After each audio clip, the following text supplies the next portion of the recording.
That's the condenser on the new ice builder chiller I've been putting in. Well, it's a second-hand stainless steel thing there. That's a second-hand ice builder with the whole new fridge system on it. 2 fan speed controls up there. Pressure tapping off a header. Hot gas in. There's hot gas there. That's a liquid return.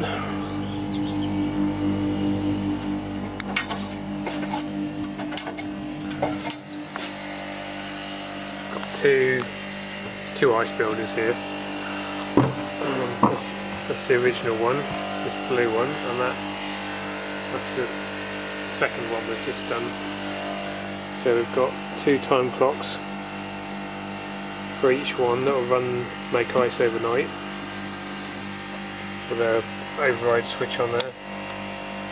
So if you want to override the time clock, and a low ice function on them as well, so if the ice runs out, it'll override the time clock. That's the ice bank. It's got 4 circuits. That's the probes down there. That one with 2 pins is the low ice probe, and the one with 3 is what controls the ice bank. So we've got our suction line out into like a little header.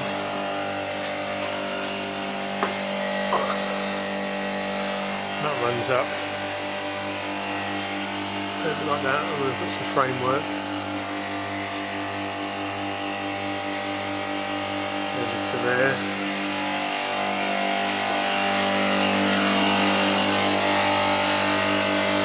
That drops down onto the unit.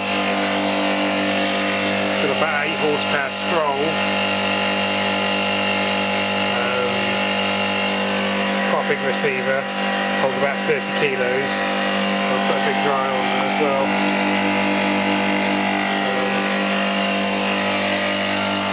That's your hot gas. Goes up. That one. Off there out to the condenser. And then the condensed liquid comes back down this pipe into the receiver. There's a side glass on the side there.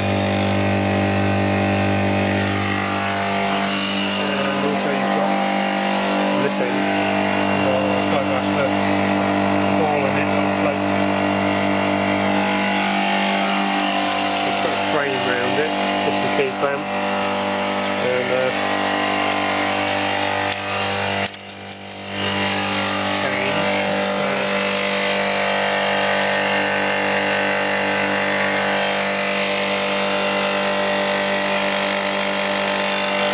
Control panel.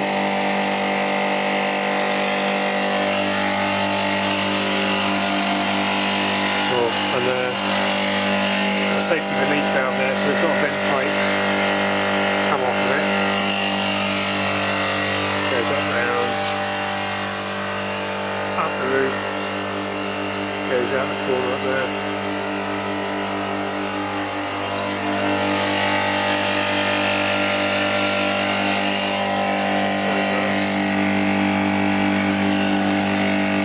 Ball valve there, so if you need to change the dryer, you can shut the ball valve, dump the liquid out through that little port, change the dryer, pressure test it and rack it from there, and then open up both these 2 caps. And there you go again.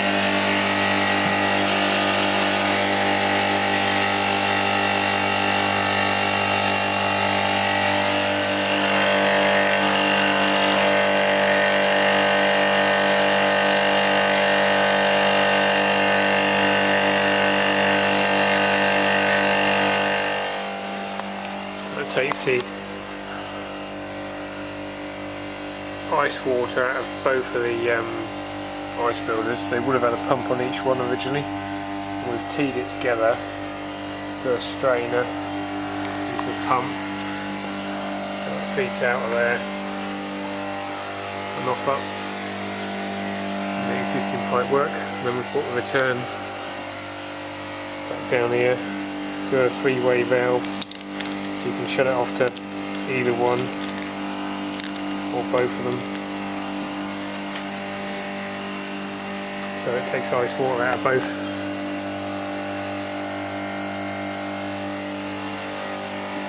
That's bubbling a bit, probably wants a bit more.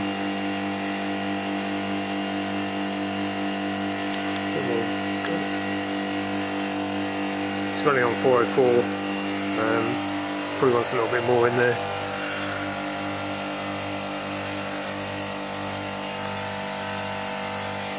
We're sort of just running it up for the first couple of days, so we're sort of still tweaking it really.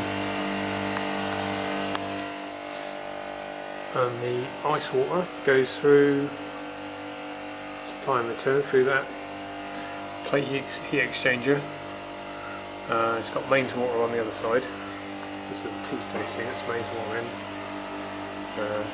mains water out, milk in, milk out there. So many ice water, they've got two of them teed together at the top there.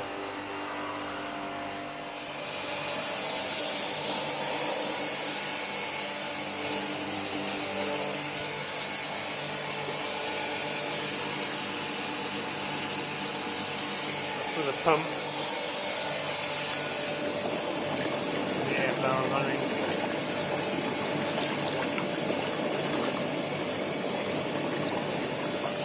Still got to get an air blower on this one. Thing up there. They've borrowed the one that come with this for the other one.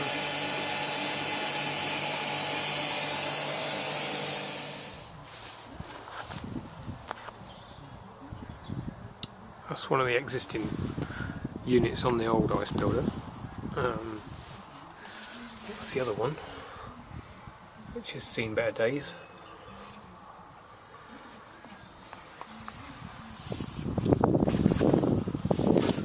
It's on the milk tank, and that one's on the milk tank as well.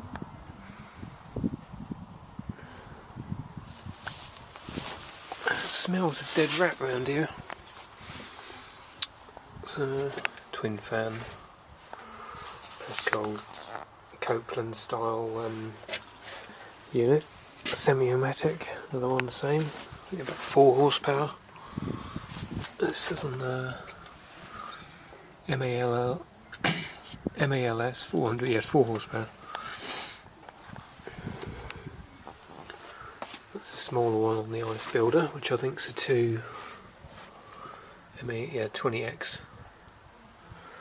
That's the other one on the old ice builder, which I think is a 5. Yeah. 500.